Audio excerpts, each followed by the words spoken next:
বহুদিন ধরেই বাংলাদেশি ক্রিকেট প্রেমীদের মধ্যে একটা চাওয়া ছিল, দেশের সর্বোচ্চ টি-20 টুর্নামেন্ট বিপিএলে চালু হোক নিলাম পদ্ধতি। প্লেয়ার্স ড্রাফটের ধরাবাঁধা অর্থের খেলোয়াড় কেনা অনুষ্ঠান আর জমছিল না খুব একটা। অবশেষে টাইগার সমর্থকদের সেই সুখবরটাই দিল বিপিএল গভর্নিং কাউন্সিল। 2025-26 বিপিএলেই শুরু হচ্ছে নিলাম পদ্ধতিতে খেলোয়াড় কেনা। হাতুড়ির শব্দ আর খেলোয়াড় কিনতে দলগুলোর অর্থের লড়াইয়ের স্বাদ এবার পাওয়া যাবে বিপিএলেও। কিন্তু কথা হলো 5 দলের আসরে ঠিক কিভাবে, কোন প্রক্রিয়ায় হবে নিলাম, দলগুলোর পকেটে থাকবে কত অর্থ আর প্রতি ডাকে কত অর্থ করে বাড়ানো যাবে। তো চলুন 2026 বিপিএল নিলামের সেই সকল নিয়মগুলোকেই জানা যাক। 2026 বিপিএল যেহেতু খেলোয়াড় কেনাবেচা পদ্ধতিতে আবারও ফিরছে, তাই গোটা প্রক্রিয়াটাকেই একটা নিয়ম ও নীতিমালার মধ্যে এনেছে বিপিএল গভর্নিং কাউন্সিল। 21 নভেম্বরের পরেই দলগুলোর পূর্ণ মতামতের ভিত্তিতে তা আনুষ্ঠানিকভাবে প্রকাশ করা হবে। আর যেই খসড়া নীতিমালায় বলা হচ্ছে, নিলামের আগে প্রতিটি দল সরাসরি সর্বোচ্চ 2 জন বাংলাদেশি ক্রিকেটার ও কমপক্ষে 1 থেকে 2 জন বিদেশি খেলোয়াড় কিনতে পারবে। এরই মধ্যে বিপিএলের 5 দল সর্বোচ্চ 2 জন দেশীয় খেলোয়াড় সরাসরি সাইনিংয়ের মাধ্যমে দলভুক্ত করে ফেলেছে।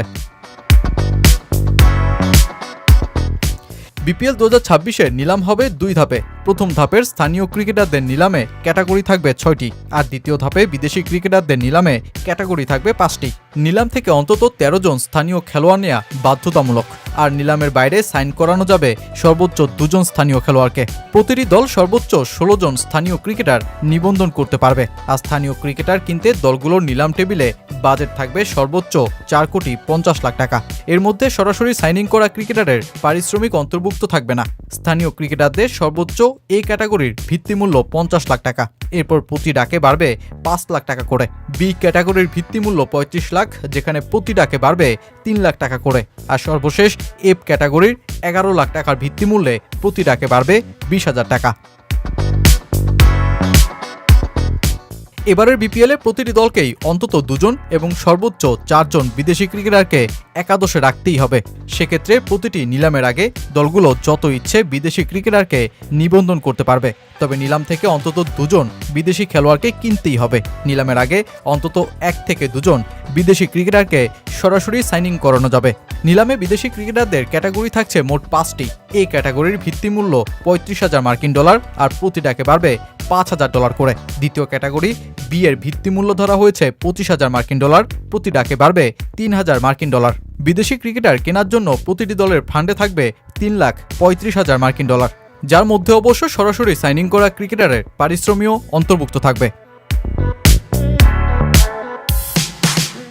2026 বিপিএল থেকে শুরু হতে যাওয়া নিলাম কার্যক্রম পরবর্তী আসরগুলোকে রিটেনশন পলিসিতে আটকে রাখবে, যার ফলে এই নীতি অনুযায়ী 13তম আসর থেকে প্রতিটি ফ্রাঞ্চাইজি সর্বাধিক 2 জন স্থানীয় ও 2 জন বিদেশি খেলোয়াড় ধরে রাখতে পারবে। আর বাকি খেলোয়াড় কেনার জন্য হবে পরবর্তী আসরে নিলাম। ভবিষ্যতে 5 দলের বিপিএল আসর থেকে আরও বেশি দলের আসর হলেও একই নিয়মে নিলাম পদ্ধতি ও সাইনিংয়ের নিয়ম পর্যায়ক্রমিকভাবে চলতে থাকবে।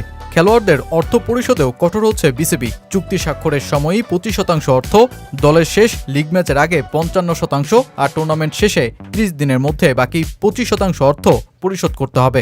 আর নিলাম সংক্রান্ত এই সকল নিয়ম লঙ্ঘন করলে থাকছে শাস্তির ব্যবস্থাও।